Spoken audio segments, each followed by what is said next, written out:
On today's episode of the podcast, I talk to a returning person, Mike Rees, the independent candidate for Wiltshire's Police and Crime Commissioner. Because the Wiltshire Police and Crime Commissioner elections have to be run again after what can only be described as a bit of a debacle with the Conservative candidate who won, it turned out, wasn't eligible to be part of the election. So we're doing it again. And I was lucky enough to have Mike come on again, and we didn't talk too much about that. We really just getting back into what the position means, what it means for policing, what it means for the community, and actually why that's important and how it ties up with many of the things that Mike has done throughout his life. It's, again, a great guy. I love talking to him. I hope you enjoy it.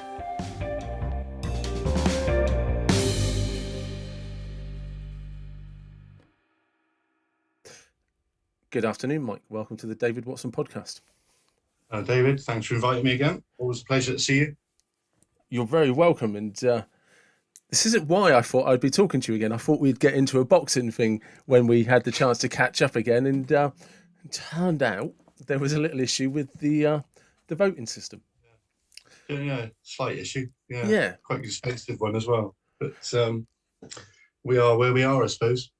Yes, because that is quite interesting, and I can only speak from what I've seen in the newspaper.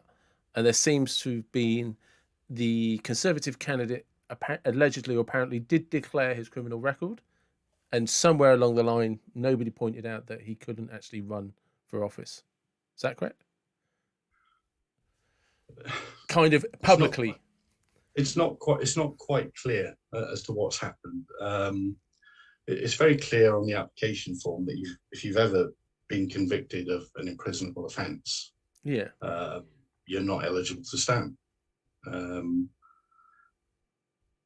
whatever reason, and that I'm sure will come out in time.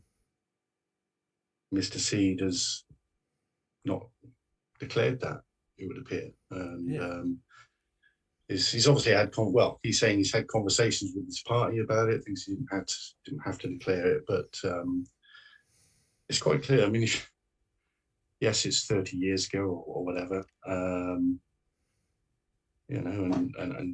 should someone continually be punished for it? But it's quite clear on the application form. Yeah. Have you ever been convicted of an imprisonable offence? Now, I've never been to court, well, that's 30 years ago or 30 days ago. But I'm sure if it was 30 years ago, I'd certainly remember it. And I'd certainly, it would take you, seconds to look online to see if it was an imprisonable offence. So I don't know what's happened. We are where we are, as I say. Yeah. Unfortunately, the taxpayer's now going to have to foot the bill, which is going to be something like 1.4 million. I did see that, yeah. And, it's... I mean, it's interesting from my perspective. Obviously, I was lucky enough to talk to you long beforehand, and I was interested immediately because you've always declared you're being independent. And just so that people are clear, you and I are only stating what we've read in the papers, sort of thing. And what I've heard through the grapevine. Yeah. And the Thames Valley Police are investigating it, and I'm sure it'll all come out in the wash, as I say. But that's the bottom line is. And you got a lot of votes as well, though, didn't you? You got, is it just over 31,000? I got almost 32,000. Never having done an election before, I didn't know whether that was good or not, to be honest. All I saw was a company. I was impressed. I've got to be honest. I was like, oh, yeah, he's doing all right. But I was, people from other parties came up to me at the count and congratulated me and said that was, for an independent, that was an amazing number of votes. So, but the gap between that and the Conservative candidate, which still amazes me, was considerable. It was more than double the number of votes that I had and most of the other candidates. But I do wonder how many people are just voting because it's a Conservative county and they're just going for the Conservative guy. Yeah, and I think a lot of it was to do with the fact that people were in the ballot box anyway, voting for local councils, etc. With the lockdown, a lot of people would have turned out because it was a day out. This is true. There's some truth in that. And and a lot of people don't know what the PCC is. They were probably just handed a ballot paper with it on and thought, I don't know what it is, and just voted for their usual party. I So mean, I was but fairly confident. Sorry, I didn't mean to cut you off there, but that's fine. That's I, fine. I was fairly confident that, you know, 95% of your votes were people who actually knew who you are and wanted to vote for you.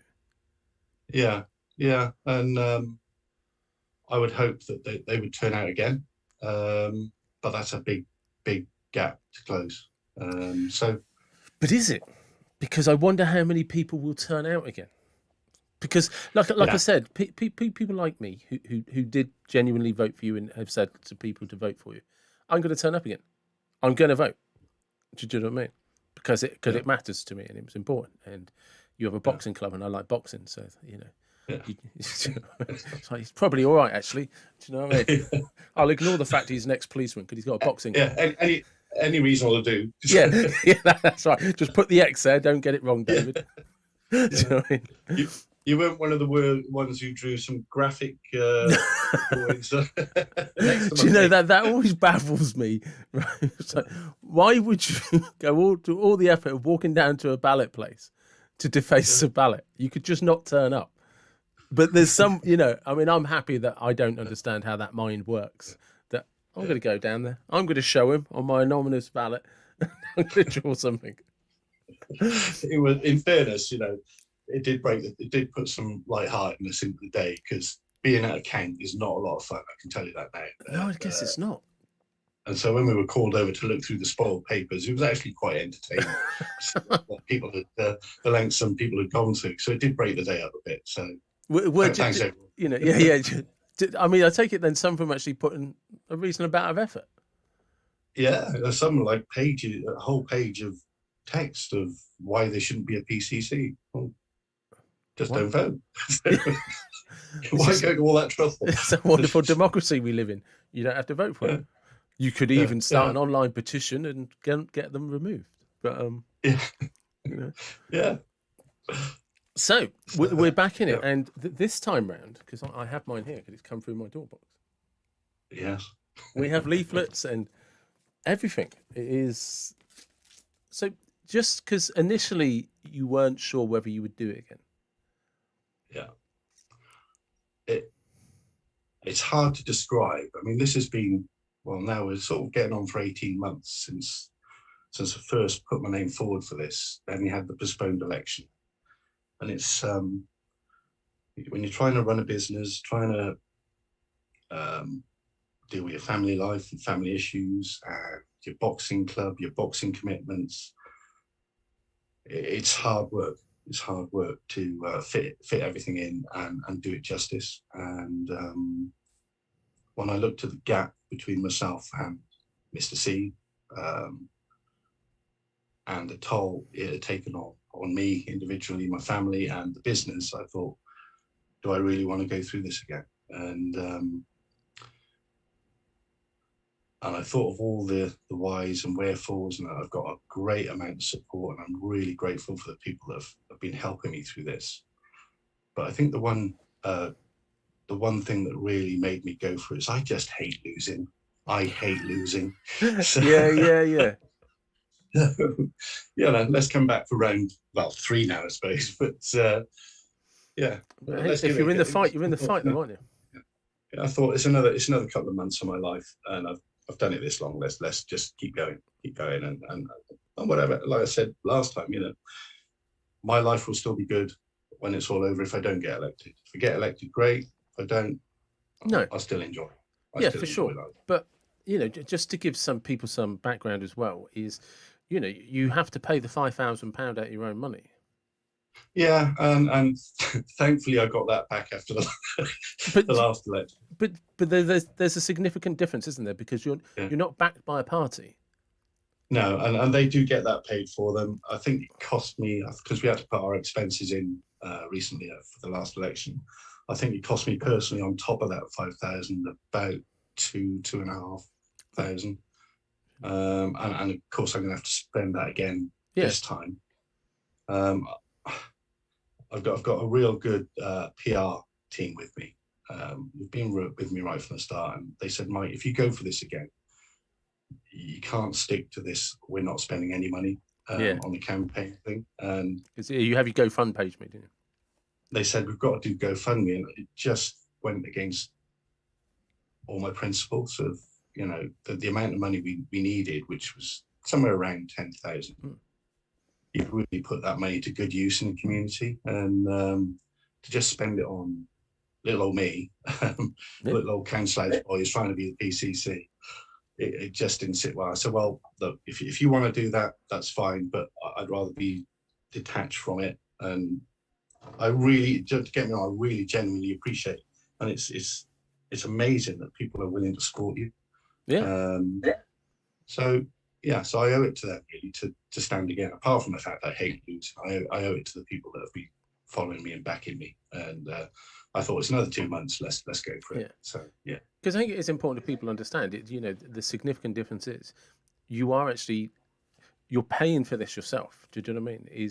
You're fronting the money up. You're putting money in that you won't get back to some. I know you get the 5,000 back because people voted for you, but that's still a risk up front. And then that is a risk. Yeah. And there's still £2,500-3,000 that you've paid for that doesn't come back. So there is the significant difference is you are literally doing this because you just feel that it needs to be done, that somebody needs to do the job properly. It's not a political gain. No, I mean, I'm not being funny. There's nothing in this for you, is there?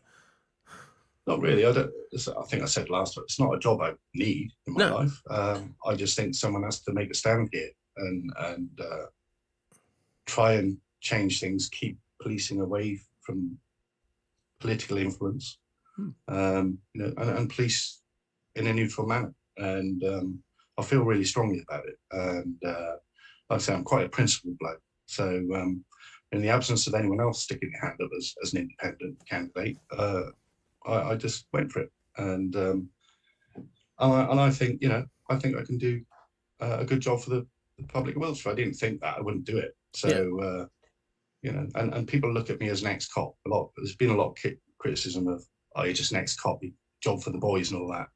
I go back to, I don't need this job. I'm running, I'm not a one-trick pony. I've been running businesses now for 7 years successfully. Carved out a nice life for myself with the boxing and community work that I do, and all's good. And but I'm not going to cry if I don't win the election. I'm not using this as a stepping stone to something else. I'm doing it because I do genuinely want to make a difference. So no, because I mean that's the thing. It's a strange criticism to say, well, you're an ex-cop, because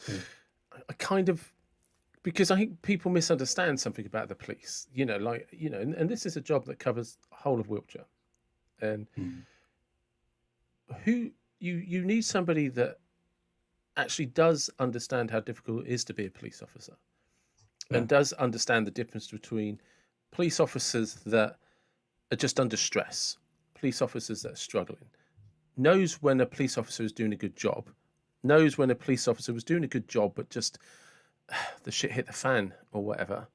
Do you know what I mean? And it's just like, no, that's a human error. I made that as a young Bobby or whatever. And somebody who knows when a copper or a police officer is actually, no, you shouldn't do that. As a police officer, you should know better than to behave that way. And it's two very distinct differences. In any role, anybody with some experience knows when somebody just, look, trust me, that was just an error of judgment. It was poor judgment. Or actually, you would have done the same in the same position, as opposed to, no, that person's manipulating their position and should know better. And, that level of experience comes from, was it 25 years on the police force, was it? 30 years. 30 years, sorry. Unless you've done that job, it's really difficult to understand it and what you're dealing with. And I do sometimes, sometimes the police get criticised and I think, fair point. And sometimes they get criticised when it's really unjust. And people who have never, ever been in a violent situation in their lives. Oh, they shouldn't have done that. Well, the police officers are human beings, and you're under stress. Oh, well, they're trained to do that. Let me tell you, the training, no matter what training you got, it cannot prepare you for a baying, like if we talk about the Bristol situation, I know it's not Wiltshire, but just for example. Policing is Bristol. policing. That is scary. I've been in situations like that several times in Wiltshire, and it's scary. And you may not behave in a rational manner at times, but should you get hauled over the coals for that? Yes, we did training, but it doesn't prepare you for the real thing. When someone is actively trying to beat you to a pulp, Yeah, you are going to react as a human being in the way that you feel is appropriate at the time. indeed. And, people can cry and moan about that, but I'm sorry, for me, sometimes violence has to be met with violence. And if people don't like that, then it's unfortunate, but that's how it gets sorted. I always have a slightly different outlook than that to you. As somebody that's never been a protester, if you don't want to get kicking off the copper, don't try kicking them first. It's pretty simple. You can have peaceful protests. They're called peaceful for a reason. Yeah. Do you know what I mean? But the minute they turn to violence, well, then, Yeah. It's how did that situation where maybe someone got hurt, a member of the public, they were being violent, it was as a result of their actions. This is what I'm saying. I know people talk about how these things can escalate and can it be managed. Probably in hindsight, you can look at every event and say, maybe if we'd have sent them down that street instead of this street, or if we'd have done this or done that, or in many cases, they say a stronger police presence. But if you're a police officer to stand in the line like you've been told to, and 400 people decide to walk towards the line, I don't think they're handing out cups of tea and biscuits. Do you know what I mean? And I know what I'd be thinking if I was a police officer, and also I know what I'd be thinking if I was a protester. I know damn well what I'd be thinking if I was at the front of the line heading towards a copper. I'd be looking for the one I thought I could take out. Yeah. It's just true. Look, like you say, we're all human, and when people criticise the police, right? And I say this as an ex-offender, so I've got no reason to defend the police. Do you know what I mean? I've been a dickhead. I've had both sides of the results, But with a little of sort of reflection and maturity and stuff like that, you realise, oh yeah, you was a dickhead, weren't you, David? Yeah. And I actually, ironically, before I ever got into trouble with the law, I used to be an appropriate adult in London, up in Kingston, in the north. So I've dealt with offenders in custody suites, high, drunk, sober, violent, aggressive, and I'm the guy that's actually defending them. Do you know? And it's amazing how many of them are like having a go at me as the appropriate adult that's actually protecting them potentially from a manipulative officer and defending their rights and their attitude towards me. And like you said, I would genuinely say 99% of the police officers I came across were good. 100%, hands down. But as a police officer, or a conversation I once had with police officers, and this applied to me as well, you're only there because you've been arrested. Yeah. It's the only reason you're in a custody suite. You've been arrested. Yeah. So it's never a good way to meet police officers.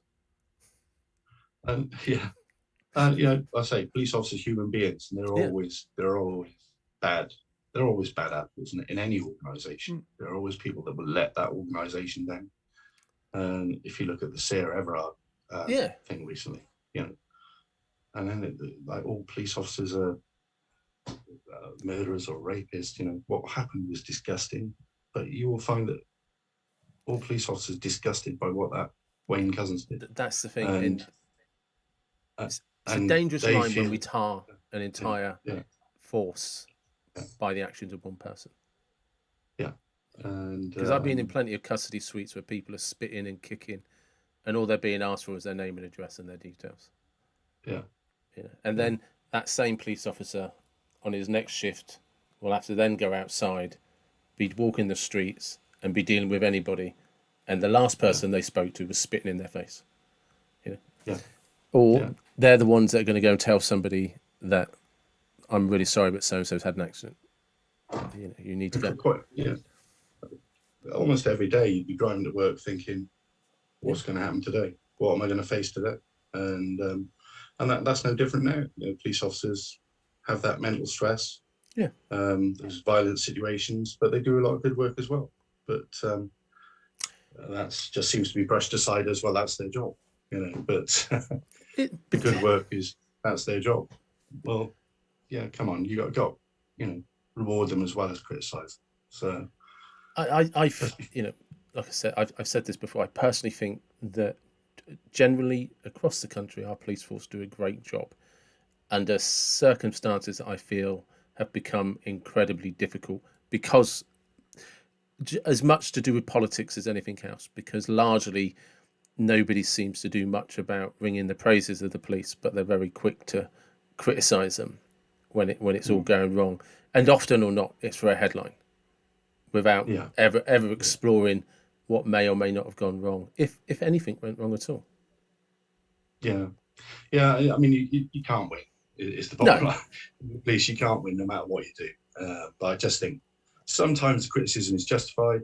Um, a lot of the time it isn't, and just people need to be a bit more realistic. But they are human beings, and they're just reacting to what's in front of them. and I'm just going to go through some of the things on your leaflet.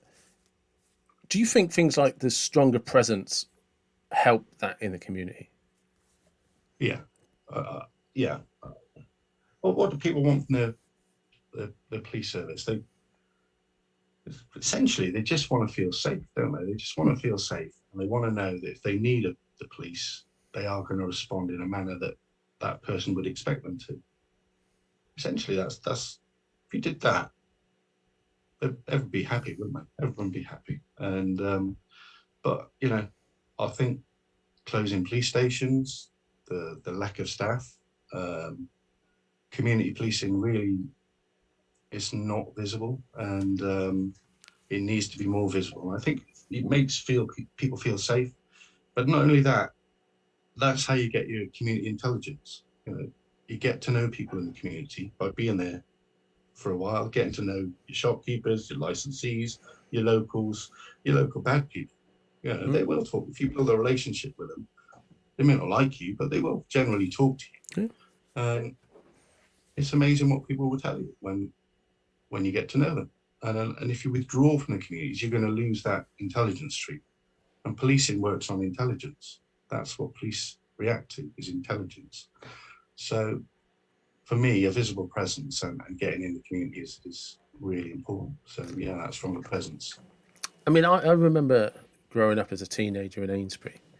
I knew the three local coppers, and they knew me. Do you know what I mean? Two of them knew my Yeah, parents, as it turned yeah, out, because more yeah, often than not, as I got into trouble, rather than a trip to the police station, we're just going to take you yeah, home and have a word with your mum and dad, David. You know, yeah, and that was really done because there were police officers who walked on the street. Do you know yeah, what I mean? And because they used yeah, to walk around town, and because whether you liked it or not, when they saw you for the first time, who are you? What are you doing? Why are you here? Turn out your pockets. yeah, You're not old enough to be smoking. Hand them over. Do you know what I mean? yeah, And then when you yeah, kind of did get into a little bit of a scrape, because that's what teenagers do, um, we weren't really arrested. We were just either given a bit of a rollicking or yeah. taken home. They just have a word with your parents while you were sat there. And you know what? I think that is a good way to deal with things rather than criminalizing kids. Mm. But the problem you've got now is that a lot of the time you'll take them home and the parents will defend their actions, defend the Yeah, I actions know. of the child. And so how do you resolve that? If I would much prefer take the child home, speak to the parents, say, look, they've been up to this. Can you make sure it doesn't happen again or whatever? For me, that's a good way of resolving issues, but it doesn't seem to happen too much now. No, and actually, I've experienced that firsthand because when I was an appropriate adult, we never. People don't understand this, but I don't know how many people are aware of the appropriate adult scheme. But it is a fantastic scheme, or at least it was back in the late '90s and early noughties when I was involved in it. And we never dealt with. We predominantly dealt with people with mental health issues, but we were also given funding by Kingston Police Station to deal with juveniles because Yeah, about 50% of the people they were detaining that could do with an appropriate adult were juveniles. Now, we were there because their parents weren't interested. Because if they were in social services or in a care home, social yeah, services or the care home would have to come out. But about yeah, 70% of the people we dealt with, because Kingston Police Station provided 50% of the funding, because 70% of the people we were coming out for were people who had parents at home. But it's just like, I ain't coming yeah, out for them. Sod 'em. And you'd be like, yeah, what? This is your kid. "No, I don't care." And people, I think it's difficult for people to understand, like, and I desperate to try and get this across to people that when you're sat at home looking at your kids at 9 o'clock at night or 8 o'clock at night, and you know where they are, it's very easy to think that that's because everybody on your street is the same, that that's what homes are like. And it's very easy to think that if kids are not being looked after, social services or care homes have got hold of them and that they're under that sort of umbrella of protection. But that's not my experience. Firsthand, that isn't my experience. There are lots of children sort of from 14, 15, 16, 17, once they come 18, we never got involved in them, who were in trouble. Their parents didn't care, weren't interested, and they would give their hind teeth to get into care because then somebody might actually care about them. And again, this is another thing, the dark side of being a police officer that the police have to deal with. Yeah. I mean, and then you've got the other issue where you do have really good parents, but the kid is just, for whatever reason, going off the rails, whether they're hanging around with the wrong crowd. Yeah. You know, and I've got personal experience of that, not with my own kids, but with friends, where they've got a real good home life, but because they're going with the wrong crowd, they're going off the rails. And we've tried all sorts of tactics to try and get them back on track. And it's just, where do you go from there? You know, even as a parent, where do you go from there? That's it. And you know, when people are, like you say, people like yourself, and there's plenty of police officers out there, genuinely want to build relationships with the people in their community. Yeah. People join the police to do good. Yeah. You know, keep people safe, catch the bad guys. That's what it's all about. And they don't join for any other reason, from what I can see. Well, other than myself, who joined for money. Had to get out Wales. as an 18-year-old and saw what they were earning. That is the honest truth. I'd never considered it till I saw a job in an ad in the job centre. But the money wasn't good enough to keep you for 30 years, so I think we can say you probably started to enjoy it. Yeah, it was hard for the first couple, especially as an 18-year-old where you know nothing about life really. Yeah. But no, yeah, I did enjoy my service, and it was hard at times, but there's some memories that will stay with me forever. You know, some really, really good, some not so good. And most police officers will go through that, and that mental trauma you have to deal with as well as the good times. And that's, you know, because that's another of those things with police officers, isn't it? Like you say, the police see horrific things throughout their careers. They're not one-offs. It's things that you know, I'm about to say you and I can't imagine, you know, but things that I couldn't imagine. That if I came across something like a death, a murder, a rape, whatever, it's accidental.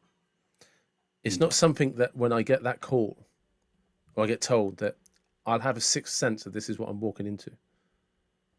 You know, and there's multiple times that will happen throughout a 30-year career. Yeah, I mean, I've been to all sorts of things: suicides, sudden deaths, murders, rapes, terrorism jobs. And I've seen a lot of horrible things, like most police officers have. You have your own way of dealing with that. Everybody has their own way of dealing with it. But there are still things that even now, and in fact, only when I was relating it to someone the other day, I still got emotional about one particular incident, and about laughing at the same time because I was getting emotional. Yeah. But that's what happens, isn't it? But so things do stick with you, and it certainly during my service, I think the most you ever got was a leaflet through dispatch saying, well, if you're affected by this TRIM, trauma incident management, contact TRIM. But certainly in my day, the police is quite, I think it's got less so over the years, but it was always seen as quite a macho job. Yeah. And being seen as maybe having mental issues was seen, there's no doubt about it, was seen as weakness. Yeah. And I'm not going to gloss over that. Certainly doing a lot of my service, that would be seen as weakness. And I think over the years we've got better at understanding the trauma side of things, and things have been put in place. Certainly within Wiltshire, things have been put in place, and things are better. But there's still a lot of work to be done from the people I'm talking to, still in the force, whether they be civilian staff or police officers. There's still a long way to go, and so that, if I got elected, that is something that I would be looking at closely, because it might be expensive to get counselling, etc., but you'll reduce your sickness rates, and all sorts of stuff. So, and you protect the officers. Yeah, and they do need, a lot of the things they see are nasty, and or even being assaulted can have an impact on people, So, it's a really important issue, and whilst I think we have got better with it, I keep saying we. I'm a cleaner. No, but actually, that's probably a good reflection of what it means to you, because you still never actually detached from the 30 years you were in the police force. Yeah, and I think things have got a lot better, but there's a long way. There's a lot more that can be done to support staff. And you look at mental health out in the community as well. Post-COVID, that's going to be horrific. Well, it's going to be, yeah. And I'm already hearing stories of around that. So, mental health is going to be a major issue, not just within the police service, but within communities as well. So, that's going to be something to really focus on for whoever gets elected. Because one of the things as well is, I've noticed this since the last time we spoke, is you're definitely doing a lot more interviews, and you seem to be talking to a lot more people in the. So, are there any common themes that keep coming up? Mental health comes up a lot. I have spoken to quite a few people around that, and as we've talked about before, visibility is an issue. Police stations are an issue, but I'm getting out to it. It is difficult, as I say, when you're trying to run a business. I seem to be getting a lot more phone calls than I had last time, so maybe I've done something right along the way. Yeah, but you definitely have, because you don't get nearly 32,000 votes. Do you know what I mean? It is. I think it's a lot more of an important issue than people acknowledge. And you and I sort of discussed this last time, but like me, who's somebody who lives in Amesbury, who has a police station down the road that I think they use as police officers are in there, but it's not open to the public anymore. So, and it doesn't seem to have a they don't seem to use the detention area, or it just doesn't seem to be operating in any way, shape or form. But you do see police cars coming in and out. So I'm assuming it's like a layover place for police officers and things like that. And again, Salisbury still doesn't have an official police station that you can walk into, and there's no custody suites there's no custody suite in Salisbury, there's no custody suite in Amesbury. And going back to something you said about, there is, like I said, I know I don't want to keep sort of dragging on about when I was a kid, but when you used to see police officers walking out of the police station and walking into the police station, 500 yards from the town centre, you kind of always knew there were police about. Good, for good reasons and bad reasons. Do you know what I mean? How long have we got to get away with this? Yeah, but you know what I mean? When you're 14 years old, sort of thing, you got, and you're trying to smoke cigarettes and stuff, and and the local police officer knows you're not 16, and you shouldn't have cigarettes. You sort of, no, we'll walk around the other way because so and so we might be about. I'm totally against. There was 10 police stations up for sale. That was quite a shock to me, and I'm not sure if we talked about that last time, but totally against the sale of police estate, because once it's gone, you'll never get it back. No, and there has to be another way of saving those police stations by working in partnership with, well, maybe mental health services or citizens advice, because a lot of what police get phone calls about, you could direct to, it relates to citizens advice, really. So they're in a safe building, ideal. That's just off the top of my head. But there's got to be some way of still keeping that police thing within the communities. and a place of sanctuary for people. And sharing council offices, whoever thought of that, really? To me, is just ridiculous. And You it's and I not good both for know it was some accountant somewhere. yeah, and it's not good No. for the council staff. And how on earth you can go in there and have a sensitive conversation, or try to go in there anonymous, or whatever. Ridiculous situation. And again, if I was elected, that's something I would look at. And Salisbury not having a police station or a custody suite is a major issue. Now that involves huge financial implications if you want to try and replace that. And there's one particular councillor who's particularly vocal against me, but nobody listens to him anyway. And he says he's tried everything to do that. Well, it's not me. And so that's certainly something. I think Salisbury needs a police station of some description, and certainly needs a custody suite of some description, whether that be a full-time one or just at weekends. It's something that needs to be explored. One of the things, I don't know if you have any insight on this, but we know historically communities thrive when they have local police. We know that this is psychology kind of 101, that police presence means happier people. I don't think it ever has actually been proven to reduce crime, because people that do crime don't care about where the police, do you know what I mean, about the law. They just care about whether they're down the road or down in the other village. Do you know what I mean? But psychologically, communities always feel better with a police presence. So I don't understand why this. I don't know if system is the right way of describing it. Keep trying to undermine that and remove it. It's apparently a smarter way of working, where they can sit in their vehicles and do their paperwork on laptops and stuff. It's not smart. To me, it's not a smarter way of working. Nice. And to me, that's a supermarket way to work, a factory way to work. It's not a community way to work. No. And no, you need to be out in the community. And all right, if you've got paperwork to do, go and sit in a local cafe and talk to people while you're in there. Yeah.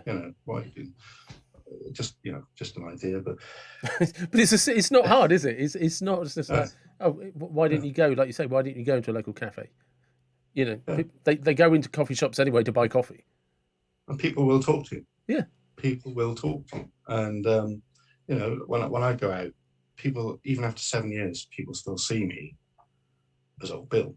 And, Was you tired with that brush, mate? I'm telling you, Mike. Because I know. But because you're drinking with them or whatever, they trust you, you know them, and you find out all sorts. In fact, I don't think as much goes on in Marlborough without me knowing about it, to be honest. But and that's, for me, that just says get out in the communities. Police officers, get out in the communities, and we're not really seeing that at the minute. And I know they're trying to address it, so I don't want to be totally critical.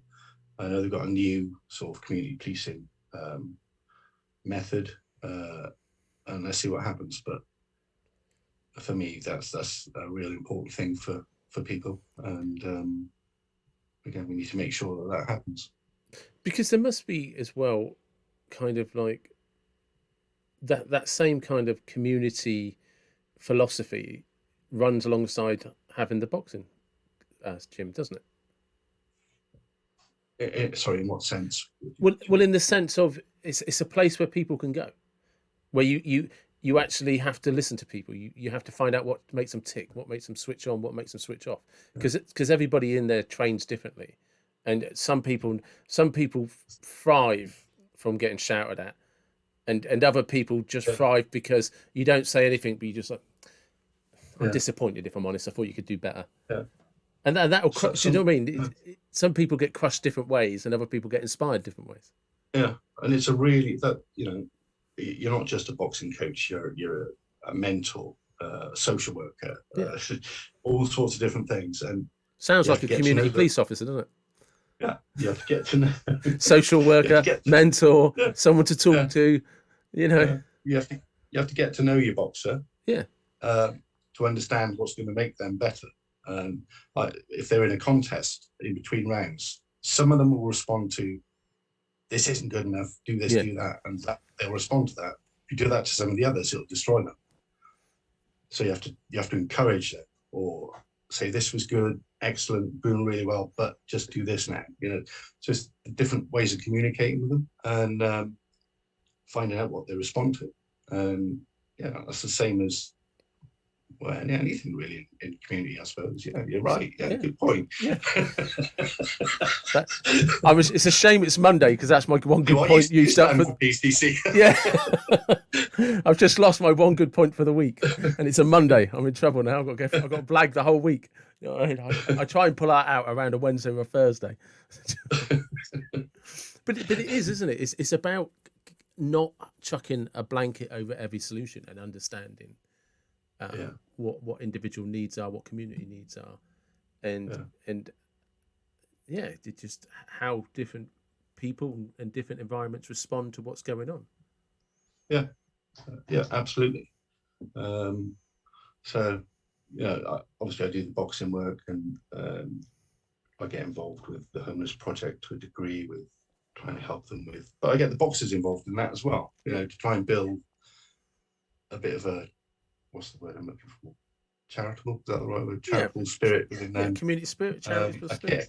Caring community spirit. Yeah. And some of those boxers are from not so good backgrounds, and have never done stuff like that before. And so it's all good work. I mean, it comes from, you and I are definitely from an era where people would, look over the fence and see how their neighbour was. And the whole idea of kind of the whole community ethos was really just understanding that, the neighbour extends to the neighbourhood, extends to the village, to the town, and, it's just, not shitting on your own doorstep. Yeah. And I think the vast majority of people are still like that. It's just not harnessed properly by the police service.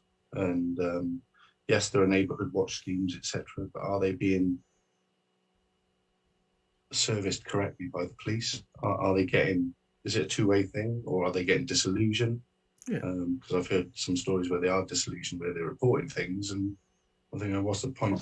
What's the point of reporting if police aren't going to do anything? Then the whole thing would collapse. And so you've got to support that community spirit, because I think there's still the vast majority of people are still good people. I know 99% of the people I know, personal friends and that they all like the police. They all think the police are essential. There's no community without the police. But I don't know any of them that know a police officer.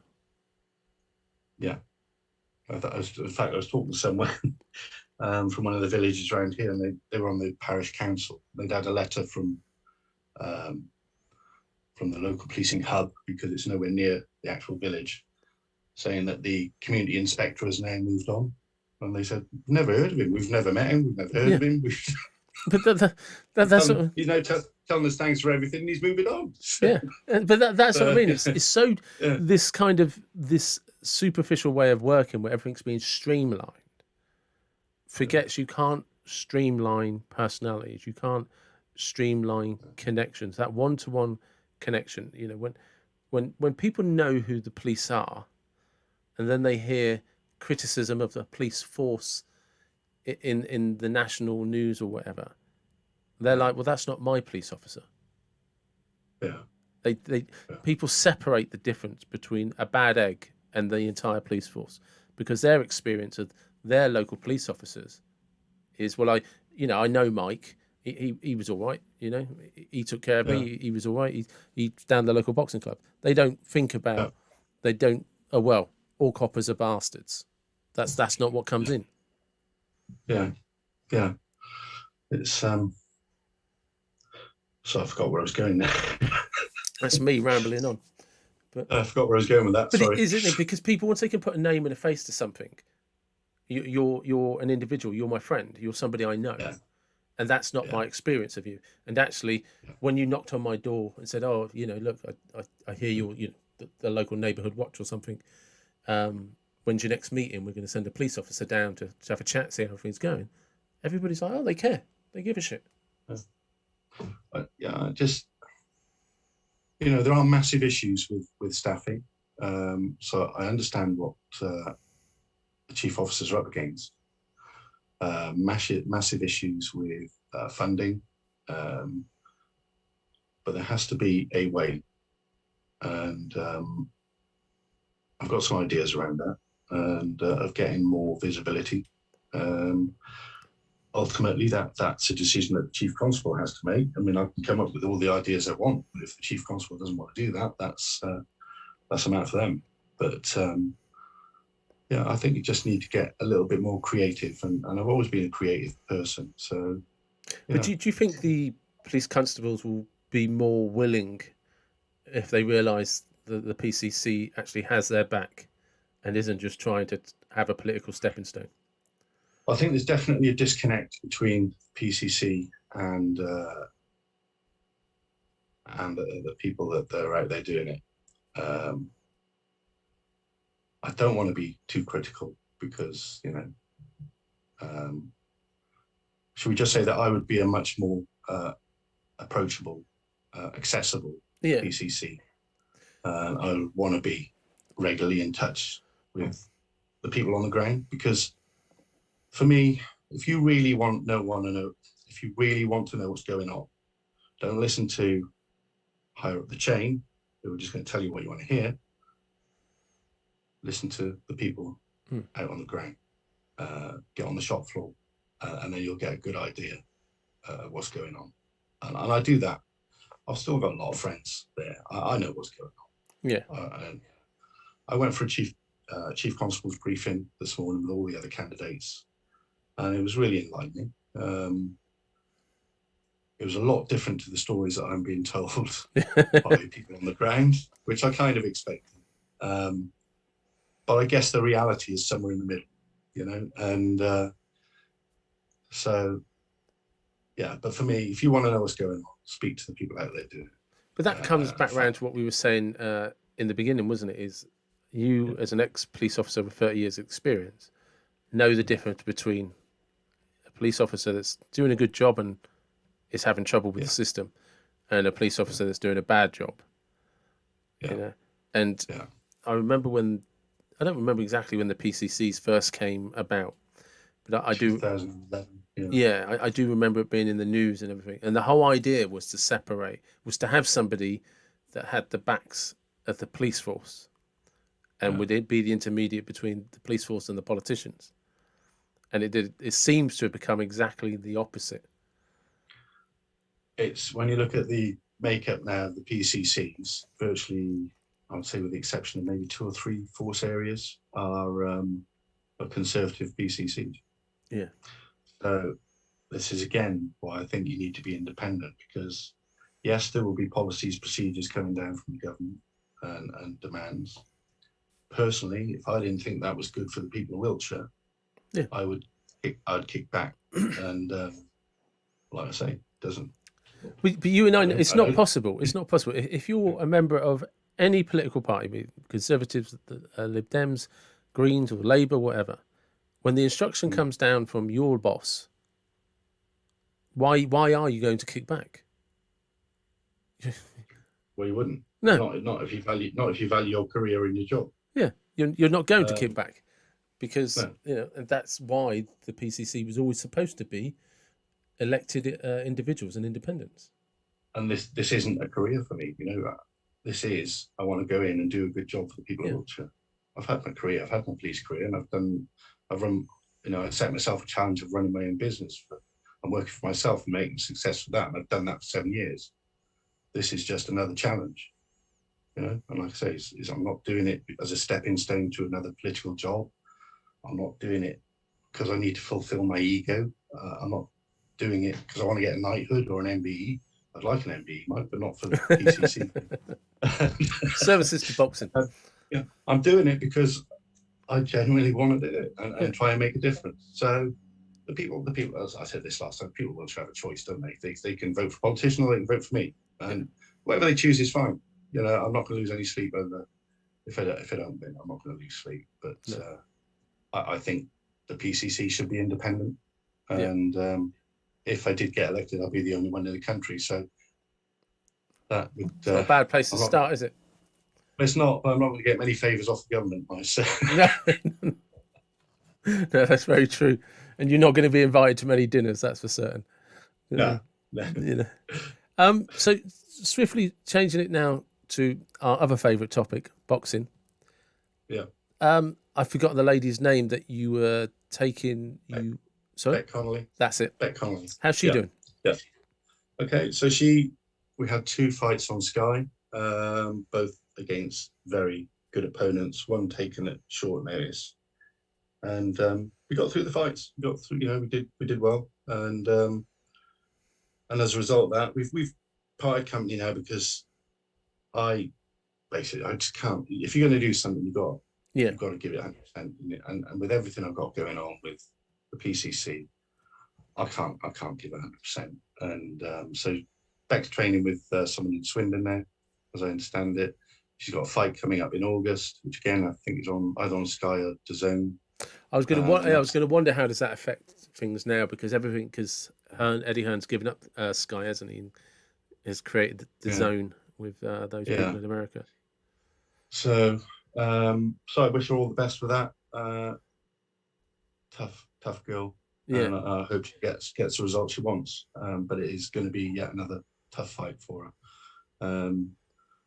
So I've kind of left the professional side of things now for a while until this election is sorted one way or the other.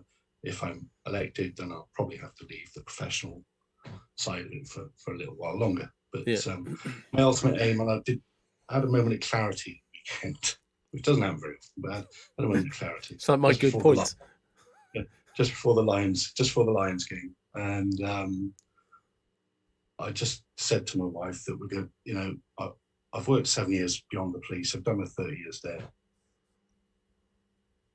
If I don't get elected, I'm going to wind down, and I'm going to just run the boxing gym. And if I did that, then I would start to take professional boxers again. But that's my love, and that's ultimately, if I don't get elected, that's what I will do. If I do get elected, then I've still got a few more years yet before I can consider that. Yeah. Yeah. So I've had to sort of step back from the pro side of it. It was in at the deep end because that was my first pro, and we were straight on Sky Sports. But and of course no crowds, which was weird. Yeah. Going into the bubble for a week, weird. But I enjoyed it while I was there. But in fairness, it's not. I'm not doing myself justice all back by dipping in and out of the. No, for certain. Yeah, so I think because good move by her to go to Swindon now. Does she train full time then?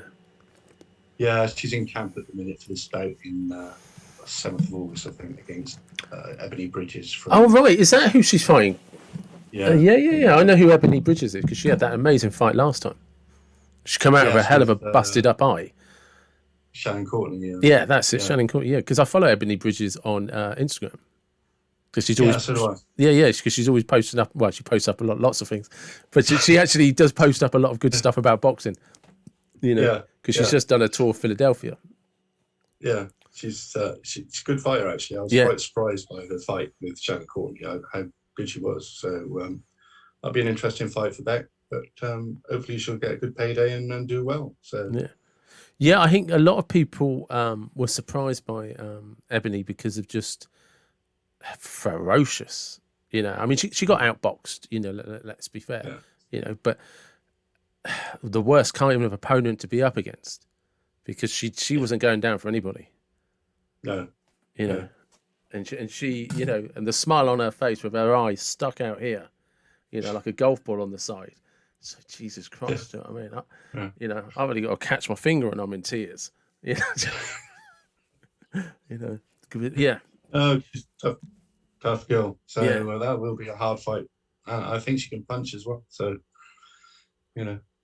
interesting. I do think, especially with those lower weights, and this applies to the men as well, to be fair, it's always dangerous if you've got somebody who's actually got a really good punch.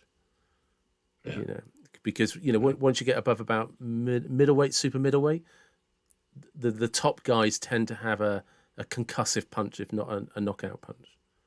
Yeah. You know, Yeah. but you don't see it so much sort of middleweights and below in either sex. You know, the kind Yeah. of because the further up the tree you go, the better the chins are. Yeah. You Yeah. know, Yeah. but you get the odd one that comes through. I've forgotten is he Chinese? I've forgotten his name. He's a featherweight, I think. He's a Chinese guy, and he knocks I people know. out. I know you're talking about. But I can't remember. His name. Yeah, I can't remember if he's a featherweight or lightweight. But he's got a ferocious punch. Do you know what I mean? He's got like a super middleweight punch on a. Do you know what I mean? On a guy who's like 9 stone, because he knocks out opponents, which is really he has a really high knockout rate for a guy who's only like 8.5, 9 stone. Yeah. You know, and that's yeah. I mean, I'm looking forward to the amateurs coming back because they've dipped out now for 18 months. So we've got our first 3 boxing next weekend. I can't make it, unfortunately. One of the other coaches I'm in Yorkshire for the weekend, but I'm really. I've missed the shows. And when they're training, they need to go out and box and have competitive fights. Definitely. So, how many guys have you got fighting in the next one? So we've got three lads fighting next weekend in Kent. We've got some real good prospects coming through. Some very good female prospects too. Well, I think if they decide to go professional, they'll do very, very well. And but that's kind of 2 or 3 years off yet. So might coincide with, if I do get elected, me finishing my tour of election. Not that I've been thinking about this too much, but it's good to think about it. Yeah. So no, it's all good at the gym. I'm looking forward to getting back out and travelling around the country, which will be difficult if I get the PCC job because that'll be, well, Mrs. Rees is never going to see me, is she? Because during the week I'll be committed to PCC. Now that you've mentioned that, I was going to point out Mrs. Rees doesn't seem to mind that much. She's used to it. I was about to say, she doesn't seem to be saying, no, enough's enough, Mike. She lets you say, I might need to wind down. But at no point did you say Mrs. Rees is like, yeah, you definitely need to wind down. Well, Mrs. Rees works full time anyway, so I think when I said we'll wind down, she was quite up for that. So yeah. we want to go tour Europe and do stuff like this if we ever get out over there again. But it's stuff we want to do, while we're still reasonably young. So that's fair. But if I get elected, then I'm going to be busy for a few years yet. So Mrs. Rees will have to keep that full-time job. Yeah, she will. Yeah. Just one last thing before we part company. What are your feelings on the Zone taking over? And because boxing is no longer going to be on Sky, is it? I don't actually mind because I've got the Zone, but I can't, for some reason, get it on my telly. I can only get it on my phone. Oh. And I've just never been able to work out how to get it on the telly, not even to beam it onto the telly. So I don't really mind who's got it because it's only like $1.99. Because I was thinking of subscribing to it. But some people can say they can do it, but I've just I'm a bit of a technophobe and I haven't worked out how to get it onto the telly yet. So once I can do that, I don't mind what it's on as long as I can watch it. So I'll tell you what you might be able to do is I think it's called Castbox. Download Castbox. Chromecast? Could be. Because then whatever's on your phone, you can play onto the TV. Yeah. Yes, that's a good idea. That's the second good idea. That's 2. I'm in deep shit for the rest of the week. And on that note, I'm going to call it quits. Thank you ever so much. As always, that's brilliant. Thank you very much. Yeah. Thanks, David. Take care.